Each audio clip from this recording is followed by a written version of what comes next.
Good morning, everybody. Happy Friday to you. It is a beautiful morning. It is 10 o'clock.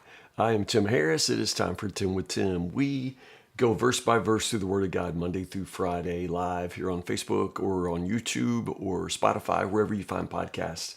You can find 10 with Tim, and I encourage you to follow, to subscribe, to hit the like button every now and then, and to spread the word about 10 with Tim. Let's grow the tribe, y'all. We're trying to finish the Word of God together. We'll finish the Bible this year. So some of you who are late to the party will have to go back when we're done and cover up the ground that you missed. But I'm glad you're with us now, and let's do this together. Numbers chapter 11. Numbers, I admit, y'all, the first 10 chapters or so are pretty difficult to read, and we'll have some other passages that can get tedious, but we're on the move now, and the story kind of kicks into gear, and oh my goodness, we haven't heard much from the people of Israel, in all of this talk about the silver trumpets and the bringing of the offerings and what the priests are going to do and what the Levites are going to do. We haven't heard much from the people of Israel. So, you're thinking, hey, let's hear what they got to say. And then they start talking in chapter 11 and 3 verses in. It's like, I wish they would just shut up. I don't want to hear oh my goodness, all they've done is complain. What? What? Oh my goodness. They've been camped for 11 months at Sinai. God is taking care of them. These are the people that literally walked across the Red Sea on dry ground. God miraculously delivered them from slavery, and he's feeding them every day with this bread-like substance called manna. It literally means what is it, which I think is the funniest thing ever, because they would come out and go, well, what is it? And so it just came to be called, what is it? Let's eat some more of that. What's it? It's what's it? It's what is it? It's called manna. It means what is it? They didn't know what it was. That's the point. It's just this miraculous food that would literally fall from the sky, a day's supply every day, but every single day, except for the Sabbath, it would be there. You could double up on Saturday or double up on Friday, take care of the Sabbath. But at any rate, God's taking care of them. And then all of a sudden, I was excited, y'all, because we said, they're going to be on the move. I think I said that to y'all. Finally, we're going to move. And moving turns to murmuring really, really fast. And this chapter is so tragic and human and understandable and unfathomable all at the same time. The people began to complain about their hardship, and the Lord heard everything they said. I know y'all wouldn't talk about somebody, but you ever been talking bad about somebody, and then they walk up, and then you think, oh my goodness, I wonder how much of what I said, I wonder how much they heard of what I said. You notice, you ever done that? You're talking about somebody, you realize, oh my goodness, they were listening. And so this is what happens. They were complaining against the Lord, and he heard everything they said. I just think that is the funniest statement, because, well, of course he heard it, but they were blabbering on like he didn't. Actually, they probably didn't understand that they're complaining is against the Lord. Same way you don't understand that your complaining is against the Lord. Anytime you're complaining, you are basically saying, I'm not very satisfied with the way God is taking care of me, I'm not satisfied with the way the Lord is taking care of me. And so he takes that personally. And so here, there's like, yeah, I'm not real satisfied with this manna. This manna coming out our ears. I'm tired of this manna. They start to complain. The Lord's anger. This is how it starts in verses 1 to 3. The Lord's anger, flares up, and literally there's a fire in the outskirts of the camp. They named that place Taberah, which means the place of burning. This is just the warning. This is just God's way of saying, hey, it's an attitude adjustment here, but it doesn't work. So foreign rabble among them start perhaps with the complaining. They begin to crave. That's an important word in this chapter, crave, because the end of the chapter, we're going to be buried in graves of craving, but they start to crave.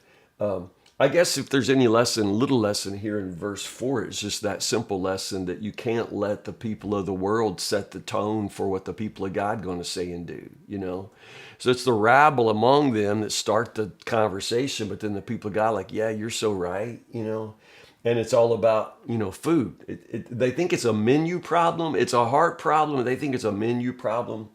Like, oh, if we could just have some meat. Oh, and then they start remembering Egypt. It's like, oh my goodness. Do you remember in Egypt at the Red Lobster on Main Street in Egypt? They used to have that all you could eat shrimp. Oh, what I would give for some shrimp right now. Oh, man, remember you could go to Ryan Steakhouse, had that all you could eat salad bar. Oh my goodness. Remember the salad bar? I mean, I'm not making this totally up, y'all.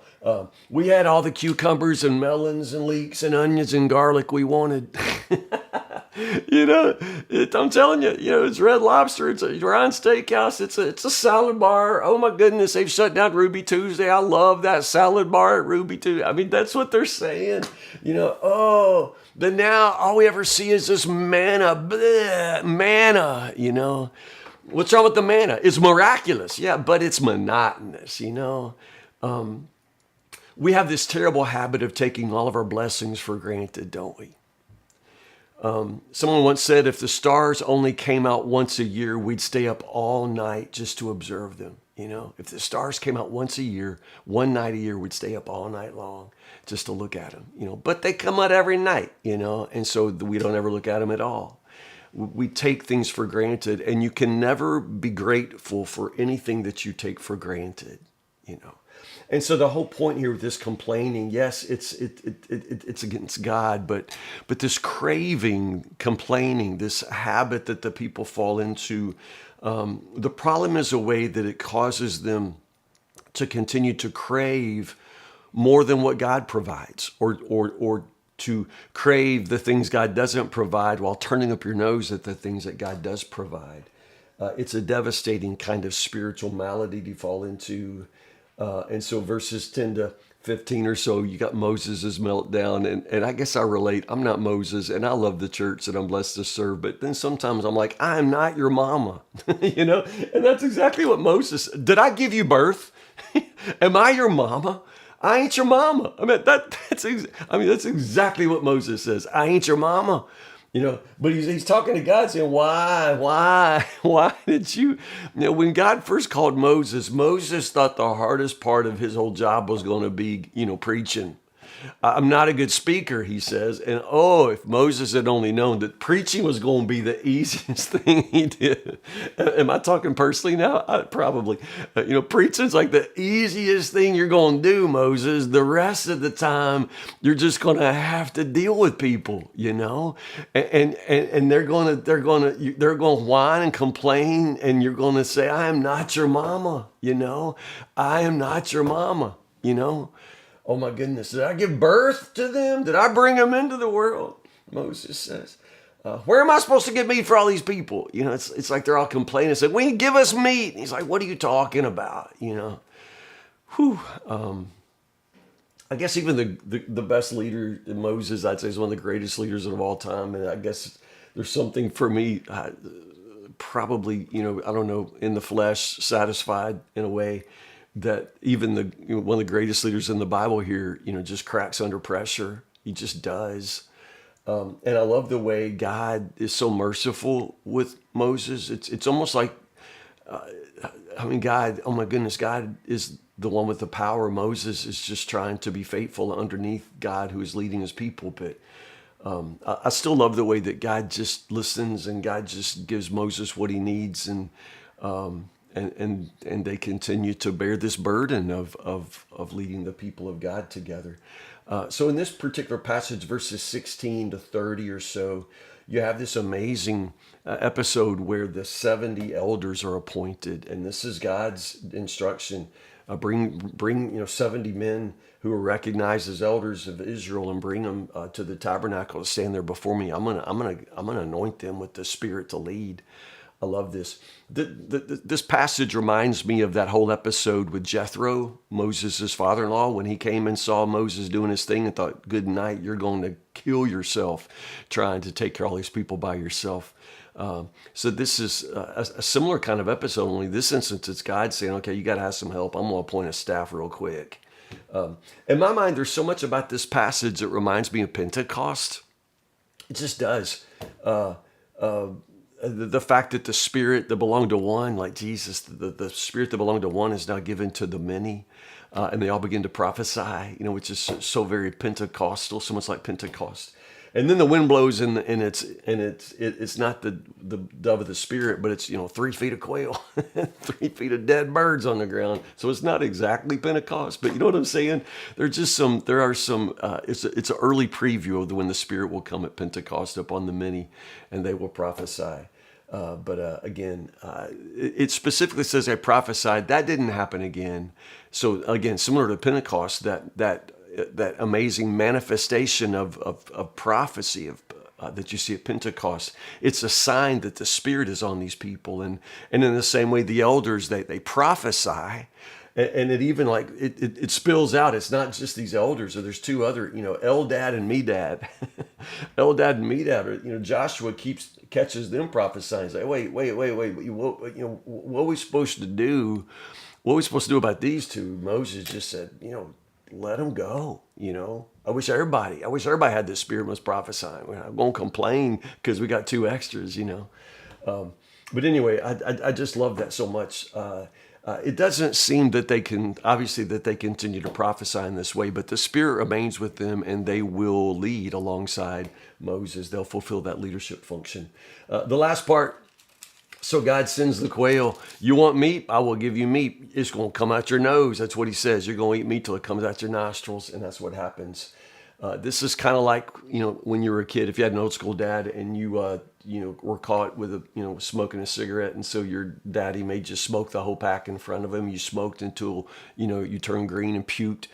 This is that. Okay, you want quail? You're going to get quail. You're not going to get quail one meal. You're going to have it breakfast, lunch, and supper. Not just for one day, but you're going to get quail. You're going to get quail for a long time. You're going to get everything you asked for, And then while it was still in their teeth, while the meat was still in their teeth, that's such an amazing saying. A plague breaks out against the people. God's anger strikes out. I think it's amazing here. And again, at the end of it, the place was called Kibroth Hatava, which means graves of craving or graves of gluttony. This craving, this complaining, this lack of gratitude, these are habits that will bury you. I think that's the message of this chapter, graves of craving. You're craving for all the things that go beyond what God provides for you. This inability to be satisfied that comes from this craving, this ingratitude.